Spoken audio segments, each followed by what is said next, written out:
Ana sing jenenge Sukma Nguntal Raga. Ya. Tapi tidak ada yang namanya Raga Nguntal Sukma. Tidak ada jasad menelan roh, yang ada roh menelan jasad. Karena pada hakikatnya jasad itu hanya tampilan yang paling konyol dari roh. Kan roh contohnya jasad apa? Sukma Nguntal Raga.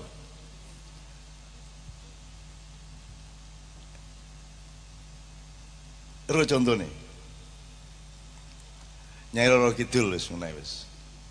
Nyai Roro Kidul ku saudara kembar, ku adikne Kiai Sapu Jagat. Jadi sing mbak ono 5, dulur 5, 1 Kiai Sapu Jagat.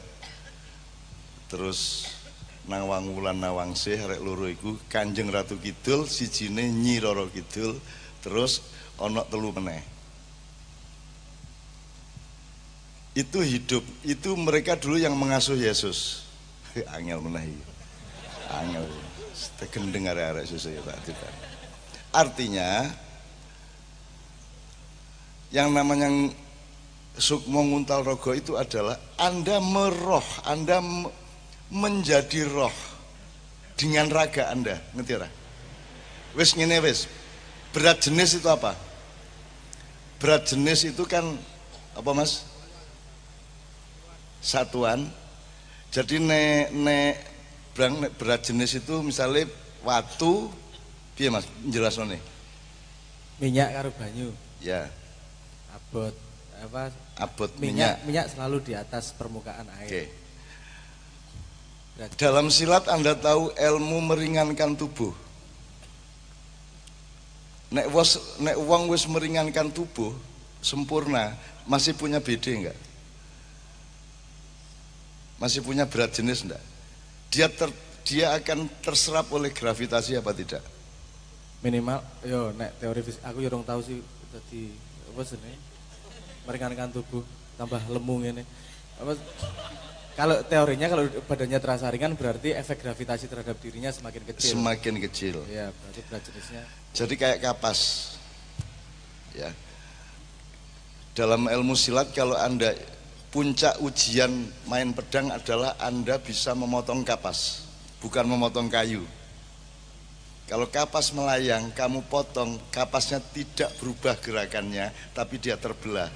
Itu baru main pedangmu bagus.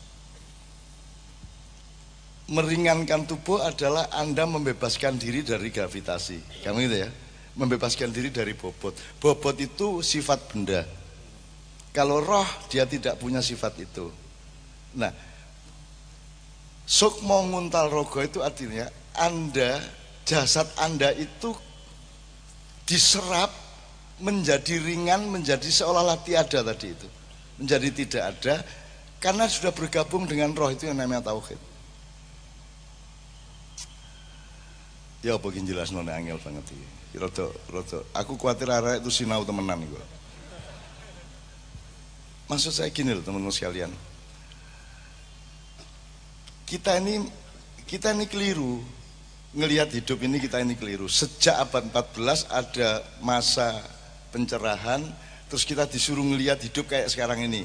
Terus mari ngono sampai ke tingkat ada Islam radikal, ada Islam liberal. Itu semua omong kosong. Itu semua memecah yang namanya tauhid.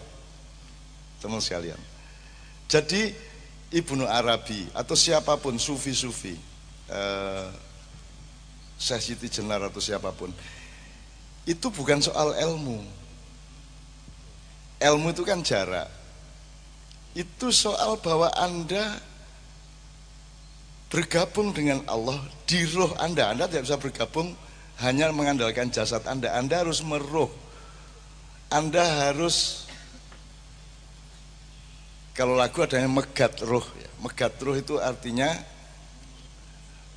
bukan rohnya dipegat, tapi jasad Anda itu ditaklukkan oleh roh Anda. Aduh, dukur banget ya, aku bingung. Jadi aku gampang-gampang loh gimana. Pokoknya rohanisasi lah. Rohanisasi, hidup itu rohanisasi. Semakin kamu stres karena kamu itu diberati oleh hidupmu. maka kamu stres, kamu terbebani, kan gitu bahasanya, terbebani. Yang beban itu pasti jasad, yang beban itu pasti materi. Nah ini salah tujuan wong urip sak donya iki. Salah tujuan.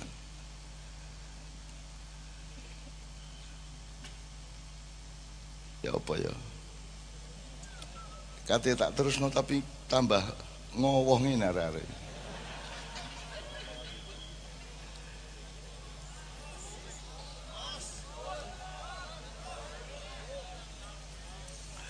Oke, tak baleni sukma nguntal raga. Ya, ya. Sukma nguntal raga itu artinya di maiyah ini teman sekalian, Anda menjadi lebih berat apa lebih ringan? Karena Anda sedang mengalami sukma nguntal raga pada tahap-tahap yang terus berkembang. Iki ojo serem-serem, ojo jangan bicara institusi atau lembaga kebatinan. Oh, iki loh, bebaskan dulu dirimu dari semua itu. Enggak ada NU, enggak ada Muhammadiyah, bahkan enggak ada Islam dalam tanda petik. Islam itu sebenarnya inisial, partisi, nek di harddisk itu partisi C-prom gitu ya. Supaya kita bisa bikin apa jenenge? Apa iku berang jenenge, Brang? Komen lain, ya, ya. Tapi jangan menyembah C-promnya itu. Itu kan cuma jalanmu untuk mengenali. Nah, bener gak, Bro?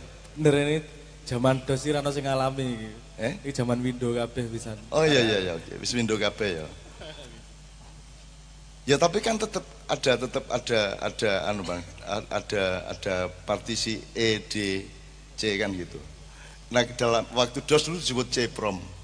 Jadi dulu Windows itu kalau booting itu nanti DOS dulu, baru ada C-prom slash ya .2 slash, terus Anda ketik Windows baru keluar Windows-nya kan gitu waktu dulu ketika masih pakai DOS. Maksud saya Islam itu ya cuman C-nya tadi itu. Terus saiki C-ne iki dadekno agama. Padahal hakikat agama tidak Islam tapi tauhid, lho ngerti gak? Jadi yang penting dirimu itu mentauhid, dirimu itu menyatu. Kamu jangan menjasad terus. Muga-muga ini kok cukul dhewe ya rek ya. Karena ini yang membuat kalian berat. Ini yang membuat Indonesia itu coba tujuannya materialisme, merasa ketinggalan dari Korea, dari Jepang, dari Amerika kan itu. Tujuannya itu betul-betul berhala materialisme di Indonesia ini. Dan kerjaannya tiap hari sambat soal materi. Ya rakyatnya, ya pemerintah sampai uang haji loh katanya gawe infrastruktur. Saking melarate. Jadi kene iki wis nyembah materi ini gak gelem disembah. Akhirnya utang-utang nang Cina nang sendi kan gitu. Orang yang paling celaka adalah penyembah berhala yang berhalanya ndak mau disembah. Siapa ini? Nah itu Indonesia. Sampai utang berhala lah wis Mas. Gitu loh Mas. Nah berhala itu lambang itu berhala itu ketika Tuhan diwujudkan secara jasad. Kan gitu kan? Kira-kira gitu ya. Padahal Tuhan itu kutub lain dari jasad. Ya, tajesid. Ya. Dan di dunia ini orang menyembah yang dia sebut Tuhan itu bisa digambar coba. Bisa digambar, bisa dipatung. Sak dunya iku deh. Terus berharap apa sama manusia yang salah ilmu, salah pandangan, salah. Tidak bisa berharap apa-apa. Jadi kamu wa ila rabbika farghab. Kamu tidak usah nunggu negara ini merdeka untuk merdeka. Kamu tidak usah menunggu negara ini sejahtera untuk sejahtera. Kamu mencari kesejahteraanmu sendiri bersama Allah. Kan begitu. Ya. Sabrang nanti saya minta menjelaskan gini. Ada kritik kepada saya dan Ma'iyah sangat bagus. Ada orang yang tidak mau ikut Ma'iyah dengan alasan seperti ini. Ini sebelum Cak Fuad. Kalau Ma'iyah itu grup kelompok Thariqat saya ikut, jelas kalau Thariqat. Tapi bukan. Oke, kalau bukan Thariqat, Ma'iyah itu kalau dia itu gerakan sosial saya ikut. Tapi bukan gerakan sosial. tidak ada panduan, tidak ada agenda, tidak ada tujuan, tidak ada target politik, gitu. Bukan gerakan apa-apa. Maka dia tidak menemukan ada apa. Kenapa ikut Ma'iyah? Wong duduk gerakan sosial juga bukan torikot. Kalau torikot kan gerakan batin, kalau gerakan sosial maksudnya gerakan fisik, teknis, kenegaraan dan seterusnya. Maka dia tidak ikut Ma'iyah. Gitu. Nah, Sabrang terus menjawab, tolong Brang dikit. Soalnya gue biar jawab soalnya. Supaya Anda tidak dikotomis ya dunia akhirat tadi. Sekarang ini akhirat, Rek. Saiki wis akhirat. Cuma pada tahap dunia, ngerti gak? Iya gak? Saiki fayakun sedang terjadi. Mungkin awal dari ya, durung sampai kaf, durung sampai wawu, durung sampai nun, ngerti gak? Iso. Kalau Anda rohania, Anda bisa membayangkan ini. Tolong Bang. Yang gerakan sosial dan torikot. Tak kayak background rodok dawa, nyambung yang itu tadi. Okay. Betul ngomong gitu. Ya, nanti Cak Fuad biar menyimpulkan seluruhnya ya. Oke, karena saya sangat tertarik dengan konsepnya Pak Nur Somad juga dengan bahwa agama itu sangat perlu transformasi. Nyon saya pun nambahin mumet. Neng saya mencoba bercerita sama persis seperti yang diceritakan Cak Nun, tapi dengan perspektif yang berbeda. Yang tentang ngomong tauhid itu tadi. Kalau saya melihat dari peta yang saya miliki, dunia ilmu dan segala macam kui bentuknya kayak piramid, seperti piramid, di mana ujung atasnya itu tauhid. Semakin ke bawah dia punya semakin ekspresi yang berbeda-beda, punya semakin bentuk yang berbeda-beda. Semakin naik semakin hakikat, semakin menyatukan konsep-konsep yang berbeda. Saya sangat setuju dengan bahwa misalnya baik buruk rano baik buruk itu. Baik buruk itu hanya ada konsep itu ketika kita punya limitasi terhadap pengetahuan. Misalnya contohnya mata ini cah cilik apa elek. Tak kayak contoh, mata ini cah cilik orang ono sebabe gue ketemu mata ini cah cilik beleh jeret ngono mati apa elek. Elek tapi ono nabi sing nglakoni kuwi lho. Kita nggak bisa ngomong itu buruk karena perspektif kita tidak tahu sebuah pengetahuan di mana itu akan berakibat baik. Jadi baik buruk itu berdasarkan pada limitasi pengetahuan. Jadi limitasi pengetahuan paling dasarnya lahir dari yang namanya menurut saya itu bias manusia. Manusia itu punya bias yang sangat banyak luar biasa. Saya kira contoh ngomong ini, di Bandem watu loro ora. Takon, sing neng utekmu watune gedene sepiro? Sak kepel, luwe. Sing dibayangannya sak kepel, sapa? Oke, sak kepel. Ono sing watune sak aku ngono. Ono sing bayangke atau watunya kecil. Nah, ketika saya ngomong di Bandem batu, ini kan ada bias nih di kepala masing-masing manusia lagi. Batunya seberapa besarnya? Di Bandem jaraknya 3 kilo atau 2 cm. Nah, itu informasi yang tidak teliti tersebut itu membuat manusia punya bias terhadap informasi, dan bias itu yang membuat kita beda satu sama yang lain, dan setiap generasi itu punya bias yang berbeda-beda terhadap memahami sekitarnya karena peradabannya tumbuh sehingga biasnya berbeda. Misalnya 50 tahun yang lalu gue tak ngenekke nesu ora? Hah? Gue wis ngerti bang ngene iki apa? Saiki gue nesu tak ngenekke iki. Anda punya tahu kalau gini nih menghina dari mana? Itu bukan budaya kita. Anda mendapatkan satu bias lagi karena pengetahuan Anda melebar. Ya dah? Paham maksud saya ya? Nah, padahal ngene sarura. Nek kita malah menghina ngene iki. Nek bagi yang wong bule, ngene iki ra menghina wong dolanan karo cah cilik, tak jike irungmu ngono ki jarene ngene iki. Jiko cah cilik nek guyon karo cah cilik. Aku jajal guyon karo cah cilik ngono dikaplok bapake. Irungmu gundulmu irungmu jarene. Nah, betapa yang kita lihat ketika peradaban berubah, bias manusia berubah. Nah, agama sangat membutuhkan transformasi karena bias manusia itu bukan informasi utamanya untuk menuju piramid yang lebih ke atas tersebut. Makanya kita perlu redefinisi terhadap bias-bias manusia. Padahal untuk tauhid, untuk mencapai ke sana kita harus menghilangkan bias manusianya. Karena bias manusia itu lahir dari badan, dari peradaban, dari wadak itu tadi. Ya, paham gak maksud saya? Ya, bias, betapa sangat berbahaya yang namanya bias. Satu kalimat itu sangat bisa membuat asumsi, bikin kita marah, begini segala macam. Padahal itu bias konsep kita, bukan core informasinya. Semakin kita bisa menghilangkan bias, semakin kita bisa bersih dan semakin bisa tidak ada apa jenisnya? Semakin bisa apa? Jarine Cak Nun mau meringankan tubuh. Karena tidak ada yang memberatkan adalah bias-bias itu tadi. Saiki orang duwe duit, orang duwe pacar misalnya. Berat enggak? Yo nek kancane duwe pacar kabeh kowe dhewe sing ra duwe pacar, rasane yo abot. Nek sak geng ra jomblo kabeh, yo enggak begitu berat karena dalam penderitaan semakin banyak teman semakin berkurang penderitaannya. Nah, kan masalahnya pada biasnya, bukan pada punya pacar atau enggaknya, kan gitu. Jadi betapa pentingnya yang namanya bias ini. Kita tidak bisa menembus apapun kalau kita masih terpengaruh oleh bias-bias. Bagaimana menghilangkan bias? Menghilangkan dulu manusianya. Konsep-konsep itu nanti dulu. Nah, ini tadi saya pengen menjawab Cak Nun ini tadi. Ma'iyah itu bukan gerakan sosial. Ma'iyah itu bukan torekot. Dia pakai kalimat itu dengan bias atau tidak? Kan dia punya konsep dalam dirinya. Ada bias dalam kepalanya bahwa gerakan sosial itu seperti ini loh.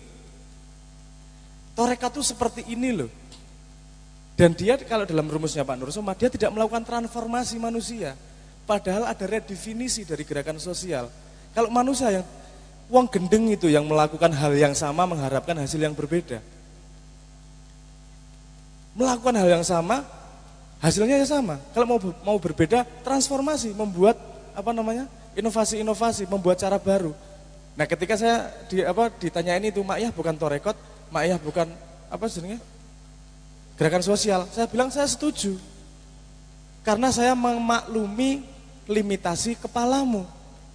Anda tidak melakukan transformasi pemahaman terhadap gerakan sosial. Yang Anda lakukan adalah mempelajari masa depan, tapi tidak pernah punya jarak pandang terhadap apa yang bisa dilakukan pada masa depan. Kamu hanya bisa melihat masa lalu, maksud saya seperti itu. Nah, ini menurut saya sangat banyak pada society manusia, pada keadaan di sini sebenarnya manusia sendiri takut berubah sehingga dia sangat memegang bias-bias tersebut. Gini bener dipatok sangat keras bahwa gini bener. Seperti ketika anak kecil, anak saya ketika dikasih tahu bahwa dia dengar dari gurunya atau dari buku cerita, katanya kalau ada gempa, kalau tanda-tanda kiamat itu ada gunung meletus, ada gempa, ada tsunami. Sekarang kalau dia lihat ada gempa di rumah itu dia langsung nangis. Ini mau kiamat Pak Anda. Enggak gitu. Enggak, kata guru saya seperti itu. Fanatik dia memegang informasi tersebut. Karena dia hanya punya satu bias tersebut. Nah, Ma'iyah menurut saya di sini, kenapa Ma'iyah sangat berguna? Karena kita menyerap semua bias. Dia punya pendapat A, dia punya bias B, punya bias C, enggak apa-apa diterima semua. Sehingga kekuatan bias itu menjadi lemah karena dia punya banyak saingan. Sehingga kita nanti bisa menyingkirkan semua bias dan menemukan yang tanpa bias tersebut. Karena kita tidak akan bisa mencapai tauhid jika kita masih memegang bias manusia. Itu baik jawaban Pak Ketua. Anak iso sih.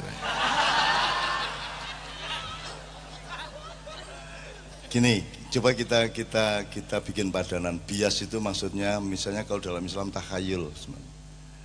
Takhayul, jadi sesuatu yang dikhayalkan di sini. Meskipun diakui sebagai ilmu, terminologi tapi jangan itu khayal. Sama dengan saya bilang dulu mencontohkan, kamu kok hidungnya pesek, gitu ya. Itu kan kasusnya bukan hidungmu, kasusnya adalah pikiranmu berpendapat pesek itu elek, kan gitu. Maka kamu tersinggung ketika disebut pesek. Seandainya dulu yang ditanam itu pesek adalah cantik, Anda pasti senang. Nah, itu yang disebut bias atau khayal ya. Takhayul itu yang sesuatu yang dikhayalkan ke dalam dirinya. Itu ya satu. untuk lebih memperjelas yang diomongkan Sabrang. Transformasi itu terus-menerus kita melakukan modifikasi ya. Kalau dalam bahasa kita kan jelas toh, mosok pari kok kerakoti, ya ditransformasi jadi beras. Mosok beras kok kremus, ya ditransformasi menjadi sego lah ngono. Mosok sego tok, ya digawe sego kebuli, sego goreng, sego kuning ya, sego kucing ya, sego tiwul ya. Itu transformasi. Nah, teman-teman sekalian, yang disebut gerakan sosial oleh Sabrang itu kan tahap tertentu dari proses terus-menerus yang disebut transformasi ini ya. Transformasi itu dalam bahasa Islam hijrah. Ya, Ustaz ya. Hijrah, hajaru. Innalladzina amanu wa hajaru wa jahadu. Ya, Pak Muzamil. Nah, ini kajian Pak Muzamil ini ayatnya jelas.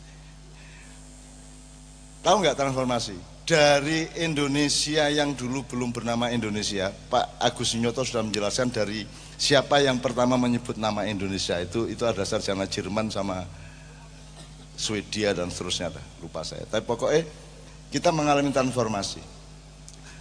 Jadi contoh-contoh transformasi misalnya demokrasi itu bagian dari bias, ya. Terus bias itu sudah menguasai kita sedemikian rupa. Terus ono parpol. Nah, ini loh yang disebut gerakan sosial itu demokratisasi, itu gerakan sosial. Ada Gerindra, ada PDIP, itu tahap hijrah atau transformasi yang menanamkan takhayul. Muhammadiyah NU itu salah satu contoh dari tahap transformasi yang ternyata merupakan bias atau bisa menjadi takhayul. Kan gitu ya, Bang ya? Ya ta? Atau proses transformasi penting. Cuman ya, resikonya itu menjadi tahayul. Ya. Gitu, manusianya yang lemah. Nah, manusia harus transformasi karena dia tiap hari harus membebaskan diri dari ketika ide barunya tadi sudah menjadi bias. Anda harus bebas. Sekarang kita dikasih bias baru, Islam radikal, Islam Nusantara, Islam moderat. Itu bias-bias baru, takhayul-takhayul baru. Dan Anda membebaskan diri dari itu semua, betul enggak? Nah, sekarang masalahnya kalau transformasi itu bermakna perubahan, kalau perubahan kemudian bermakna solusi, betul enggak?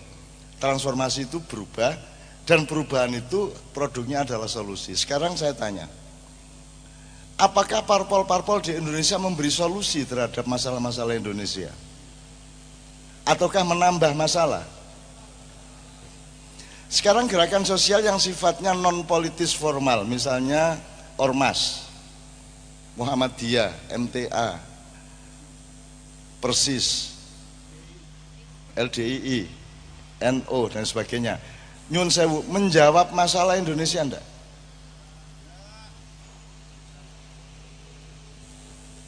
Benar berusaha menjawab. Benar ya.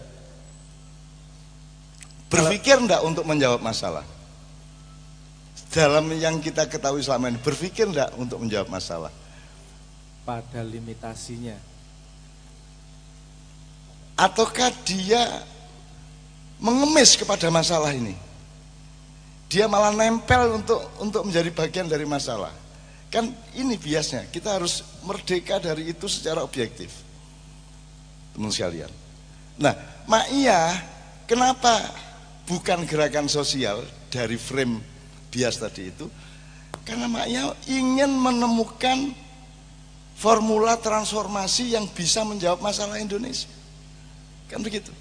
Karena yang selama ini merupakan gerakan sosial terbukti sampai hari ini tidak bisa menjawab masalah.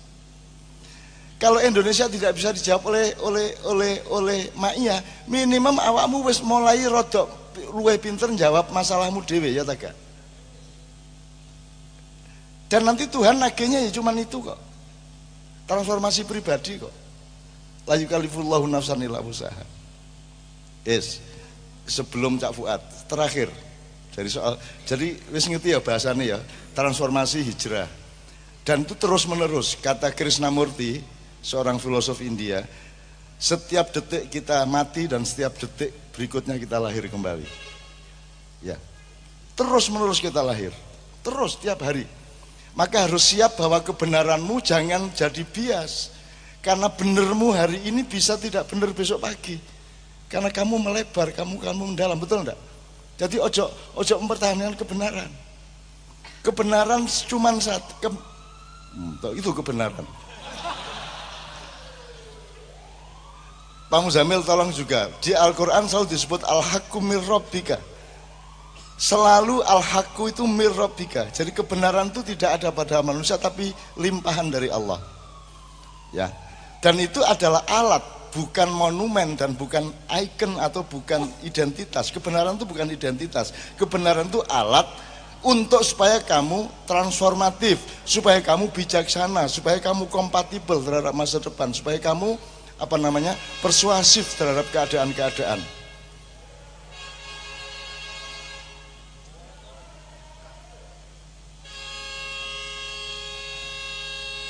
Ya, gak apa-apa. Anda harus ini contoh yang jelas dari bagaimana Anda harus membebaskan diri.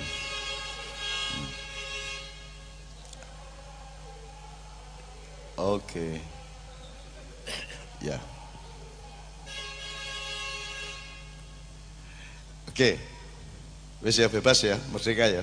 Kan tadi aku ngomong bandeng tuh, kan duwe ini tahu tapi biasmu bandeng, akhirnya tahune gak enak, bandengnya gak oleh, kan itu ya. Lah ngono sih uripmu ya. Jane untuk membebaskan diri dari bias bandeng gampang. Gak kok terus mancing dolek bandeng ta njaluk tanggane ditukokno bandeng gampang. Kon karek ngomong gak bandeng gak paten. Ngono to selesai masalah udah ya. Ya ta gak? Ngono lho. Nek itu jalan terakhir mergo gak ono kemungkinan lain. Sekarang ngomong gak paten. Wong ngakui lesuwe gak ono sego ya gak paten aku. Kuat aku. Gitu loh, kuat kok saya. Saya kan sudah bikin rumus puasa yang terbaik dalam hidup itu puasa. Kenyang itu kurang baik, kekenyangan tidak baik, ya. Kelaparan sangat tidak baik. Jelas ya, wes dibikin konstelasi untuk sehatmu. Sekali lagi lapar itu yang terbaik, kenyang kurang baik, kekenyangan tidak baik, kelaparan sangat tidak baik. Ngono kira-kira ya. Iki kalau mau sehat supaya enggak gemuk, masih umur 39 udah gemuk karena kan enggak bagus. Nah, transformasi itu kemana, Ustaz? Min aina wa ila aina. Hulunya di mana, hilirnya di mana? Itu yang saya sebut rohanisasi. Tauhid itu proses transformasi supaya Anda nanti menyatu dengan Allah, sehingga Anda harus terbiasa meniadakan diri. Terbiasa kamu jangan berhenti pada jasadmu. Mulanya aku tak buat kabeh.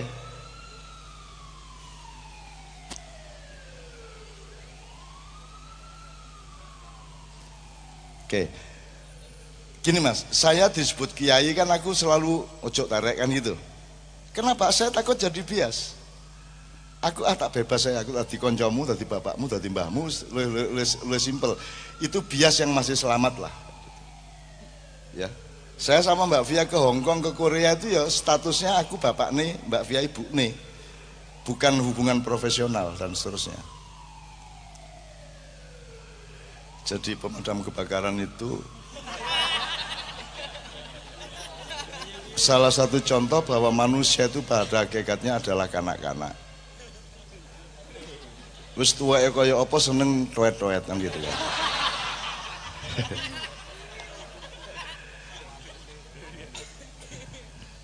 Oke. Dari mana ke mana transformasi kita langsungkan atau hijrah? Allah sudah sangat menjelaskan waman kana hijratuhu ilallah war rasul. Fa hijratuhu ilallah war rasul, artinya hijrah itu tidak ada kemungkinan lain kecuali kepada Allah dan Rasulnya. Tidak ada kemungkinan lain. Itu bukan soal pilihan. Masih kon kafir kok tutuk kuno kon.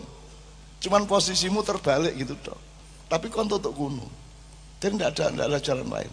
Nah, sekarang saya kasih contoh konkret bahwa transformasi itu adalah dari jasadmu ini menjadi rohmu gitu loh gampangannya. Maka semua benda, semua jabatan, semua uang, semua apa yang kamu miliki itu rohanikan. Jadikan sesuatu yang kompatibel terhadap eksistensi Allah, ridho Allah. Lagi aku takonin Pak. Apal Pancasila ya? Apal Pancasila ya? Jasmani itu hardware, rohani itu software, ya. Aku njaluk Pancasila sila keberapa yang hardware?